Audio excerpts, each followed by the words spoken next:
Alright fellas, here we are back at Pokemon Masters. Here yourselves Elio, Alt, and Stakataka, who are going to be dropping tomorrow alongside their story event, which I think is like, what, Ultra Beast Meet and Greet or something like that. And obviously we'll also get, Alt Celine, which I don't have any better names for these guys. At least with Leon and Gloria, I had Challenger and Battle Tower, and Iris just champion still. But these guys, what am I going to call them? Ultra Sun and Ultra Moon, Elio and Celine, Ultra Celine, Ultra Elio. It's not a bad naming convention because they do have the Ultra Endurance name here for at least Elio's move. I think Celine's is Ultra something else. I don't remember. Anyway, whatever. This is about looking at Elio's kit. So why am I so focused on naming conventions? Whatever. Anyway, I do think overall Elio is a good character. Like this guy's kit is good, and he does do some good, unique things that I can definitely see worth pulling for if you are trying to enhance a certain crowd of characters. And even outside of that, he's still got good general abilities. And let's go into them. So, he's a support sync pair with the Sprint EX roll. That's a good combo, of course. As usual. I think he might have honestly worked better if he was field. But, not going to complain about more general versatility and team building, right? And just the -3 countdown as well is good. He's a PokeFair character dropping July 31st, leaving August 26th. That is a good amount of time to be up. That is around 4 weeks. 7, 14, 21, 28. Yeah, basically a little under 4 weeks. Definitely a good amount of time. In his stats. He's at 655 health, 322 defense, 302 special defense, and 238 speed. The defenses are good, the HP is fine, and the speed is... It's a speed stat, that's for sure. No doubt about that. But obviously with 6 REX, it's going to be better. 342 special defense, 362 defense, 755 health, 278 speed. Speed's still not that great, but the bulk stats are obviously the big factor, and they are good. And the Sprint EX roll does help out the speed a lot, right? 318 speed is quite a bit better, and then the health as well. Not that you're really probably going to be focusing too much on those stats when giving him the EX roll, right? But, he does gain them. So, with full investment, he's got very good defensive ability, and his gauge is a little bit more manageable, for sure. So, not too shabby. Offensive stats still sucks, but, given to be a support. That's how that is. Looks like Anniversary Steven.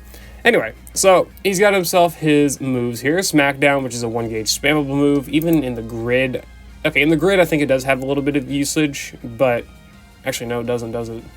Okay, I thought he had Flag Bearer. No, that was Oak, wasn't it? Anyway. Oh, no, he's got this. Okay, anyway. So, he does have a little bit more usage with Smackdown. Oh, shouldn't this just be Flag Bearer? Hold on. I know this is unorthodox. Wait, hold on. Shouldn't this just be Flag Bearer? When the user's Pokemon uses a move, are you kidding me? Really? Oh my god. That's just the same thing. That's the same thing. I'm not gonna cry. Anyway, whatever. Smackdown, yada yada. It's a 1-gauge spammable move. A level of Solidarity, 2-gauge move, 2 uses. Increases physical and special moves next level allies by 1 and applies up to 20% damage reduction. No, sorry, 20% power up for ally attacks and 25% damage reduction. Of course, it's like a master passive, basically put into a limited field effect. 25% damage reduction with 3 level characters on the team and 20% power up in total is good. I'm not going to say you're going to be running him with many Alola characters. You can run him with Celine, but just for argument's sake, let's say not, right? You're still getting a 10% power up for your allies' moves, and you're getting 15% damage reduction or something akin to that. That's not bad, man. Or sorry, you're getting was it 15, 5%? Anyway, whatever. Point being, you're getting good. You're still getting a decent little power buff and damage reduction ability. Even if Elio is your only Alola character on the team, right? Point is that the circles are still good, no doubt. Anyway. He's got Ultra Endurance here, a 2-use move. It restores the ally HP by 20% of the maximum, and it restores his HP by 20% of the maximum, and applies gradual healing to all allies. We've been getting this kit, these type of kits a lot this month, actually. The more that I really think about it. Without, I guess, going into too much detail, we also have the free Oak, who's got mini potions, as well as gradual healing for all allies. We have Iono here as well, who I think can do, it might be just healing for herself, but she's got Team Sync Regen here, right? Team Underhanded Heal. So they got these, team healing-based abilities, I guess, is the theme of the month. Also, Arvin, he's got the healing on the buddy move for himself, but most notably, he's got the healing from the berry here, where he restores ally HP by 30% and restores his own HP by 20% every time a berry is consumed. So they seem to be focusing on that theme a little bit more this month, is giving allies HP back. I don't know, that's just what I noticed a lot from the supports this month. They all of them do that same ability of healing allies quite a bit, or by like mini potion type of standards. Anyway, whatever. This is a great ability for sure. He's got the 20% healing for all allies is like a mini potion, that's good, and then he's got the healing on top of it for himself. This is akin to like a cheaper version of Champion Blue's buddy move, right? It doesn't have the status removal, or it does apply gradual healing. It doesn't have the status condition removal, but still, right? And it's also not as much health. Still good though, 100%. And it's also got more than 2 uses because you can go for trainer and move NPR on the grid, which I do think is worth picking up in any long battle content where you're using this guy, because that, what is effectively mini potion NPR alongside getting gradual healing to all allies, it's going to always be worth it in my opinion. And then he's got himself Ginormous Rock Tomb, a 2-gauge, 2-use move, hits all enemies, 120 power, but I don't think the power is too much of a big thing to deal with. Kind of similar thing to like Acerola having a decent powered Shadow Ball, or Ominous Wind rather. It doesn't really matter that much. Anyway, it's activated whenever his defense is at the maximum stat rank, deactivated whenever the defense is not at the maximum stat rank, lowers target speed by 2, turns field of play into Rock Zone, and increases physical and special moves next of allies by 1 stat rank. So this is a good move all on its own for setting Rock Zone and applying the support. But what I don't think people probably realize it, but like what, in my opinion, I noticed really quickly was that the speed debuffs are also really solid. Because setting Rock Zone, he's going to be intended to be with rock characters, right? A ton of rock characters have Cakewalk for the most part, or some type of like speed debuff reliance. Cygnus Diantha, she's got Cakewalk right here in the grid. We go ahead, I think Gordy, he's got Cakewalk as well. I don't think Hilda has Cakewalk, but still, right? Like, I mean, whatever. Grant has Cakewalk. Cygnus Brock has Cakewalk.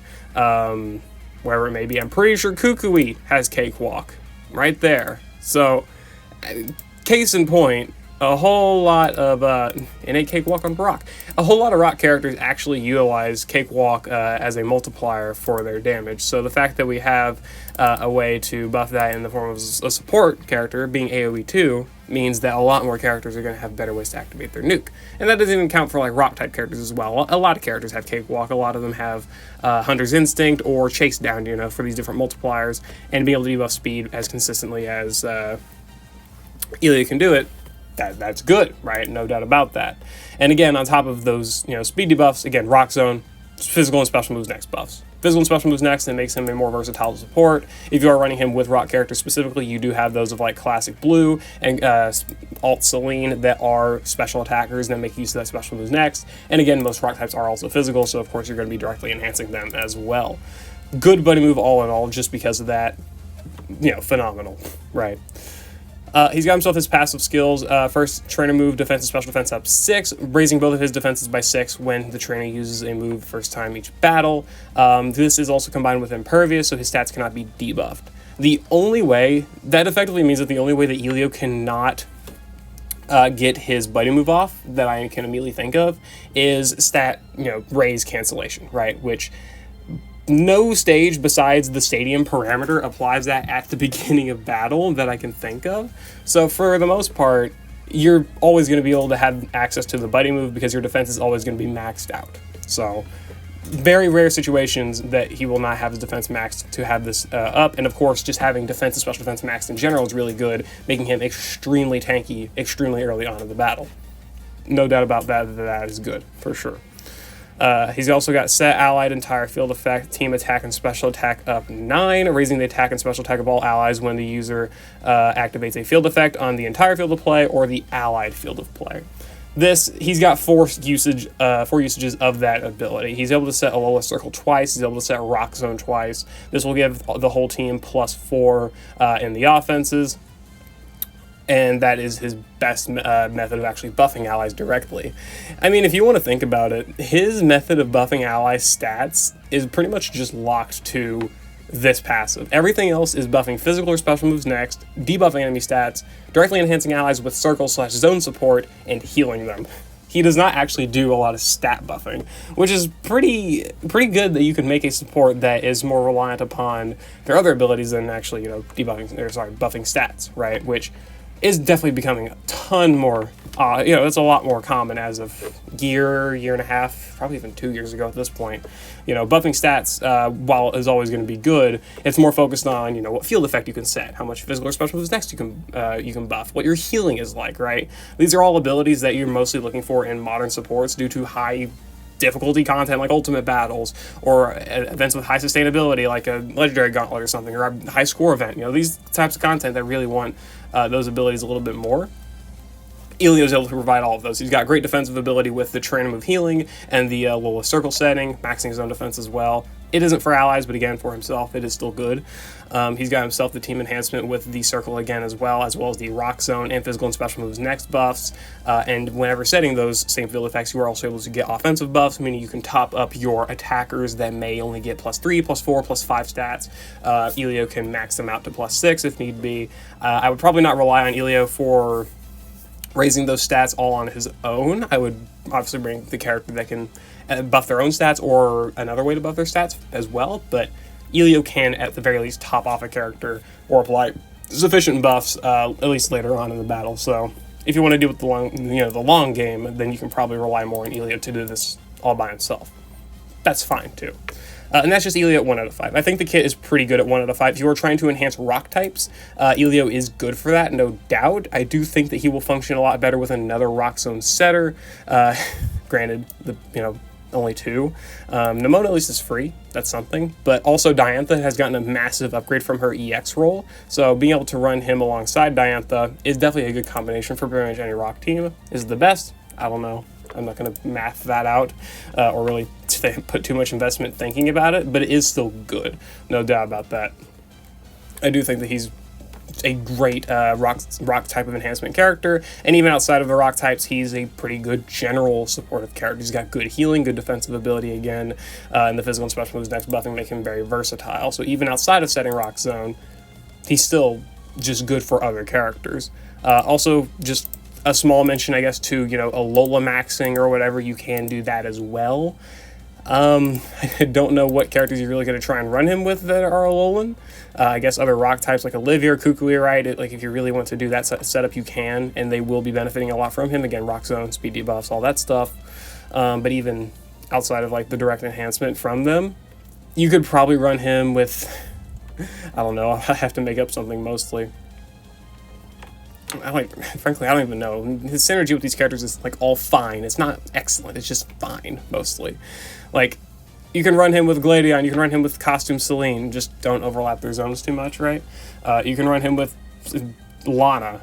If you wanted to, you can do all of those things. Just, it's more of a just because you can, and less so because it's actually effective. He's definitely not the best support for any of these characters, and it's mostly if you want to try and max out a Alola Solidarity. I wouldn't really worry about that, though. I would just use the circle by itself for its own small buff, and you can obviously make better use of it if you are running him with Celine, because Celine is the obvious partner to run him with, and they are a good combo. No doubt about that, but, they are built for each other. That's kind of different, in my opinion. I like thinking about the versatility with other characters, not necessarily running them too much with each other, though. That is also a good factor to consider.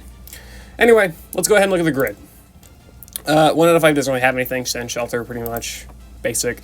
2 out of 5 gets Move Gauge Acceleration on Circle, Lithic Healing, Quick Cure, Team Pinpoint Entry, Natural Remedy, and Smackdown Smackdown Move Gauge Refresh 2. Okay, sure, I guess. Quick Cure, Natural Remedy, very basic abilities for getting rid of status conditions and status changes. Decent enough in the Legendary Gauntlet for a little bit less reset luck, I guess. Circle Gauge Acceleration is going to be pretty helpful because, spoiler alert, he does not have a great way at all of buffing Gauge. I don't even think... What is his lucky skill? Sync Damage Guard. Yeah, he still doesn't have a good way of buffing Gauge, and I think that is the one biggest ability that I just don't like about him, is that his Gauge management is not great. You need to have another way of managing Gauge, and Elio does not do it. frankly speaking. Rock types are already not exactly renowned for being fast, so if you are using him to try and enhance other rock types via Rock Zone and all of his other abilities, you are going to be facing that issue of gauge unless you're running him with someone like Paolo, who is not a bad combination, works just fine, works good, could be even considered optimal if you wanted to. But without Paolo and, other characters who are very gauge efficient, which is not a lot of rock types, you're going to be struggling for gauge. Anyway, and that's why I think the Circle Gauge Acceleration might just be a tiny bit more helpful for him than other characters. And even then, still decent usage in the Gauntlet for, again, gauge management. Whatever. Lithic Healing 1, same thing, pretty much. You get that little bit of healing. This is going to be helpful for just when you have Rock Zone up. You want to save usages of the Trainer move. You want to save usages of, other abilities and whatnot. You want to use Lithic Healing just for your main healing stuff. Again, mostly Legendary Gauntlet. Outside of that, I don't see too much usage. And then Team Pinpoint Entry for accuracy buffs. I don't know why he has this. He does not face any accuracy issues, and I guess it's because most of his partners have Stone Edge, right? Like, you're running him with rock types, a lot of them are going to have Stone Edge. 80 accuracy is a bitch, right? I guess that's the logic. Sure. It's mostly a filler node, though. I wouldn't really consider it for anything crazy. It can be, decent for, again, Stone Edge, right? But whatever. Anyway, 3 to 5, of course, meat and potatoes is the basic good stuff. Training move NPR 3, 40% chance for training move NPR. I think this is a very, very, very, very good node to pick up because his training move is literally mini potions except better. Just straight up, right? He gives himself a 40% healing for himself, 20% healing for allies, and gradual healing for allies as well. Getting as many usages of that is great for any long battle content, like the Gauntlet or Ultimate Battle stages. And also high score event it's going to be good for as well. Like that healing for allies is great. I don't think I can stress that enough. That frankly I like mini potions. Sometimes I like them more than potions. Just being honest. At least in content where you're using multiple characters on one team. So at least having the training of NPR for that is great because again he's got great healing for himself and good healing for allies too. Getting as much of that as possible is great. He's also got Alola Circle NPR as well, 30% chance for NPR. Keeping as much usage of the circle is great, so you can keep setting it. He does not really do too much with... Once you've got, usages of the training move is going to be dependent upon what your team's health is looking like, so you're not going to be using it all the time, unless you're getting constantly stormed with strong attacks, which, fair enough, but... again, mostly you're probably going to be saving this a few times. The rest of your moves are going to be mostly focused between using the circle and using Rock Tomb, right? You're going to be using Rock Tomb up to 2 times, setting Rock Zone each time, and then you can also alternate between using the circle alongside that and making sure that stays up. Getting the NPR is useful for making the circle stay up longer and also getting +1 physical and special moves next for allies. Don't forget you do get that buff every time you set the circle, so... Basically, every time you use this NPR, you're basically giving all allies +1 physical and special moves next, on top of the damage reduction and power buff that they get, too. I think both these nodes actually carry quite a bit of value, despite the fact that they're literally just NPR nodes. He's also got Rock Zone, Team Special Damage Reduction, and Team Physical Damage Reduction, two separate tiles here. 20% damage reduction for the team. This just helps out, again, with team sustainability, right? Like, if you're going to be running him under Rock Zone... again, you can run this guy as a general type of support. You can probably just overlap his Rock Zone with another type of zone if you are running him on a team that does require, Dragon Zone, Steel Zone, Bug Zone, Dark Zone, whatever, right? But if you do plan on running him under, Rock Zone for an extended period of time, and the team as well, again, Rock type setup, Suicide Diantha, Nimona, or just even using him as the main Rock Zone setter for someone like Silver, Paolo, whoever it may be, Emmett, whatever, you can make better usages of the damage reduction passives here on top of, and combine that with the damage reduction from the circle, and your team's actually got quite a bit of damage reduction, right? So you're going to be looking very, very defensive, no doubt. Not only is he really defensive, the team's going to be looking pretty good. And on top of that, you've still got that 20% healing for allies and 20% healing for himself. So he's got very, very solid abilities to make sure the team is as sustainable as possible. And I do really like that. He's also got hit, team attack, and special attack of 9. Again, 2 separate nodes. This is basically just making him faster at applying those attack and special attack buffs. So if you do want to make him more of an offense-oriented support or a faster offensive buffing support, then you can make usage of these nodes, which means every time you use Smackdown or Ginormous Rock Tomb, you'll be getting the +1 attack or special attack. And again, okay. I know this says when the attack move is successful, and Flag Bearer says when the move is successful, but where is the functional difference between that and this kit? It says Pokemon move, and this says attack move. Those are the same. Pokemon move is Smackdown and Ginormous Rock Tomb. Attack move is Smackdown and Ginormous Rock Tomb. Why do they just not give him Flag Bearer? And whatever. Anyway. Other than that, he's got Team Sharp Entry 1 and Smackdown Gauge Refresh 9. I mean, Gauge Refresh 9, this is great in the Gauntlet, I would say, just for solos and also duos as well. Sure, yeah, good. It's good there too.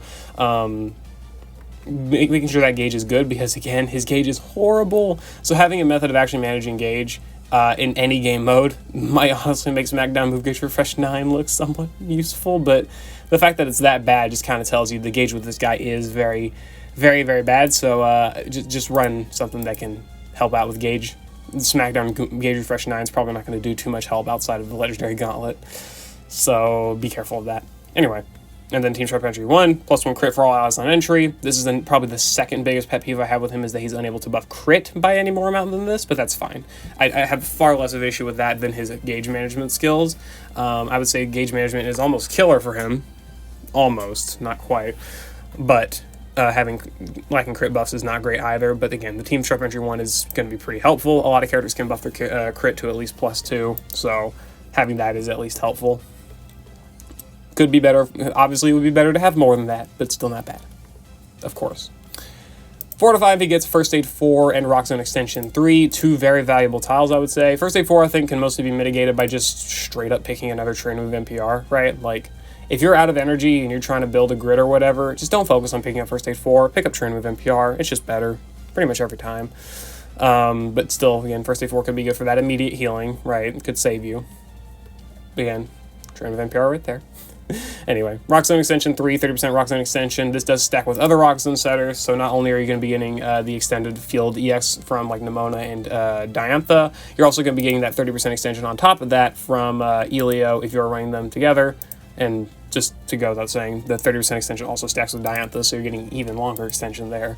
But even without those characters that set Rock Zone, having that 30% extension for Elio is going to be very helpful. A little bit better than Diantha's because Elio does not have a spammable buddy move, where that's where Diantha's, Rock Zone mostly tends to go to. Elio does not share that same problem, though he does not actually have NPR to make up for that, so in that case it is also still similar to, I guess, Diantha's issues, but at the very least, he doesn't use a biting move, so there's that. And he's not completely useless when he's not setting Rock Zone, so there's that. And yeah, this, I'd say 4 to 5 is good just straight up for the Rock Zone extension. Like, I do think it could be very, very valuable to pick up. So if you're going to be setting him as a mainly rock-oriented buffer, you may want to consider 4 to 5 just for the Rock Zone extension. And then 5 to 5 gets Alola Circle Extension 5 and Vigilance. Good stuff, right? Extension on the circle is good. Nothing to doubt that. But it is easily mitigated would be the word, but it's easy to not use it or not invest at that move level just if you pick up circle NPR, right? Like, of course that means you're gonna have to set circle again, but in turn, setting circle again doesn't really matter that much because what are you gonna use, Smackdown? That doesn't do much because by that point you're probably already going to have good team offensive buffs, and you're also, I guess you're missing out on 7% healing from gradual healing. Come on now. Point being, right, you're getting the circle. You can get the circle back up with just picking up NPR, skipping the investment to 5 out of 5, and you also on top of that get physical and special moves next every time you use the circle, whereas extension just extends it. Not that that's bad, but there's still a little bit of an upside to getting NPR just by getting that immediate buff with physical and special moves next. So I wouldn't worry too much about investing into 5 out of 5. Vigilance is good too, but lucky skill, right? And it's not going to be a game breaker to not pick up Fast Track 2 or Head Start 1, Adrenaline 1, Sing Damage Guard apparently, Revenge Boost 4 or whatever as a lucky skill. You're not going to be, it's not going to kill things for you. Still, you can just pick up Vigilance as a lucky skill. You don't have to invest a 5 out of 5 for that. But again, you can, if you really want to. So, yeah. Anyway, that's my thoughts about Elio overall. He's got a great kit. His ability to buff the allies with Rock Zone, his ability to apply Rock Zone Extension, the great defensive abilities with these team damage reduction things, as well as the Alola Circle, and the Trainer Move NPR. Oh my gosh. 20% healing for all allies plus 20% healing for himself is so good. Combined with the Train of NPR, it's great, right? It's like a better version of the Lane's Trainer move, except, well, that's a give and take, I guess. But of course, hers is straight up infinite, so, yeah, well, it's fine. Point being, this is just like a better version of mini potions. And that alone is already really helpful because he does not need to utilize this trainer move for other things besides the healing purpose. So at least you can save it for that. Anyway, how would I build the grid? I would just straight up build this. Like, if I'm going to be trying to buff, rock characters and whatnot, I would build this. And frankly, I would probably build for extension. Not extension. I would try to probably build for Rock Zone team damage reduction, and it would really just depend on what stage I'm fighting, which damage reduction ability I would go for. Like, if I'm going to be facing Darok, who uses mixed moves, so that's a horrible example, I'd probably go for the physical damage reduction from the Sync move, from the Brave Birds, all that garbage. Actually, probably go for special because of the Heat Waves being AoE. Frankly, I'm just thinking about just random battles. Again, a physical oriented stage, go for the physical damage reduction circle. A special oriented stage, go for the special damage reduction ability. I don't think you need me to tell you that. Probably pick up circle gauge acceleration because again his gauge is horrible, so that could be good too. You could again also go for team sharp entry if you're trying to buff crit a little bit. That could be helpful too. But I think that the most of the abilities you should really be focusing on are probably these three down here. The NPR for both moves, as well as the Rock Zone extension. You could invest a 5 out of 5, ignore the NPR, and maybe go for the extension up here if you really think that's more valuable. If you think that's valuable to what you're trying to do, go for it. Build whatever grid you think is best.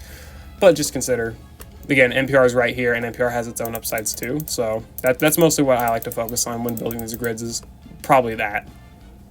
Extra 18 energy to pretty much build for however you want here. I just think this is pretty much the best way to the best nodes to make utilization of. And again, if you're not running him for Rock Zone purposes, you can just forego picking up extension, and you can pick up other things like buffing the team offenses, gauge refresh stuff, I guess circle, but again, that is mostly reliant on Rock Zone, so same time, not really too helpful there. Or maybe team sharp entry if you need the crit buffs. So a very versatile support, I would say. Obviously, he's leaning towards the rock buffing side of things, right, with the Rock Zone and, whatever else. But I do think he's got great abilities, just in general. The healing's good. The speed debuffs can be good for cakewalk characters. The defensive circle, the offensive buffs not being really tied to too much specifically, right? Just being able to do that, of course, helps out all characters. But again, he's mostly focused towards the rock side of things, which is fine. Rock could definitely use the help, and it finally got it. Well, it got it in the form of other characters like Silver and Apollo, but still being able to make utilization of a better Rock Zone setter, or support rather, that's a Rock Zone setter, is really, really good, and Elio is just overall a good character. So if you do want to pick him up, buff your rock types, go for it. Good luck. Again, I do wish you luck, so have fun and enjoy, and that's my thoughts about the character. I'll be doing daily discounts definitely for him. Probably not summoning initially, just so I can save for Nimona and the anniversary as well, and also the library rerun, because I do really need that. But yeah, whatever. I'll see you later. Hope you all enjoyed. Good luck on your summons. Good luck on your skips. Peace out.